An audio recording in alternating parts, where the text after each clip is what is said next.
1 week and 2,500 miles ago, 55-year-old André Peterson set off on his bike to make an epic journey around the UK. His record-breaking challenge to hit all 4 compass points of the UK mainland is to raise money to set up a new foundation in memory of his friend Tom Smith, former rugby international, who sadly died of colon cancer last month.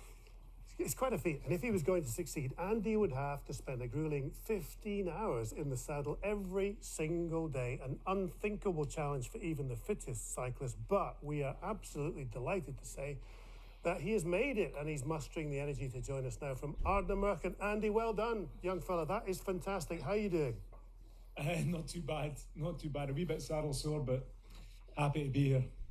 I mean, it's been an absolutely epic journey, and we've caught up with you on the 9 before. But what's it been like, and has it been harder than you thought it was going to be? And what's been the hardest part? It has, because you just don't know. You can never prepare for 7 days like that. Excuse me, a bit croaky at the moment. Okay. I guess the hardest part was the heat down in Lincoln, because that threw everything. It meant I couldn't cycle during the day, so I had to switch to cycling at night, which meant I lost a lot of sleep. So I went from a planned sort of 4 or 5 hours sleep a night to maybe 1 or 2. So that took a little bit of getting used to. We're just watching pictures of you just now as you talk to us, and I didn't know Tom as well as you knew him, but Tom Smith was an amazing bloke, amazing family, and just a quiet man. And I'm just conscious that when you jumped on that bike and did what we're watching, in your back of your head, it must have been thinking, I've got to finish this. I've got to finish it for Tom. Well, you do, and I didn't know Tom. I knew Tom reasonably well. I got to know him through the charity Fortitude, which I was raising money for. Tom's was an ambassador for Fortitude.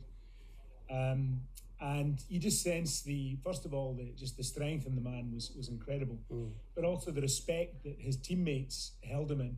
You know, the likes of Martin Johnson, Gregor Townsend, all these guys who made the effort to go down to his funeral in Bordeaux. I mean, the turnout for that funeral was quite phenomenal, with people making huge efforts to get down there. So when you see, you would know yourself, John, when you see the respect that his teammates held him in, that really, for me, was the biggest indication of the measure of the man. It must be quite something then, knowing that you've completed the challenge, that you've raised so much money. Do you know yet how much money you actually have raised?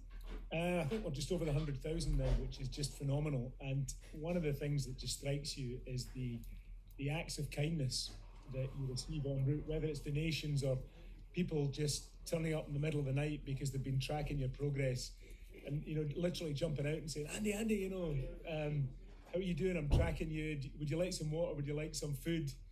I mean, I actually had Gregor Townsend, the current Scotland coach, as I was a bit befuddled cycling through the borders of Scotland, and I think about 12:30 at night, this figure jumped out and said, Andy, and it's like, wow. Do I know you? I vaguely recognise Gregor Townsend, and one of many rugby players who's just got involved with this. Well, listen, Andy, really well done. You're deserving of a good meal, a good hearty meal, and certainly a pint tonight. But well done, and thanks for allowing us to follow your journey with us here in the 7. All I would say is, thank you for the kind words. But really, the way people can make a difference is if they go to the Fortitude website, 40TUDE, and find out about the symptoms, and if they want, they can donate as well. That would be Andy, fantastic. thank you. We're kind of running out of time. Thank you very much Thanks, indeed. Andy. That's Andy. And let's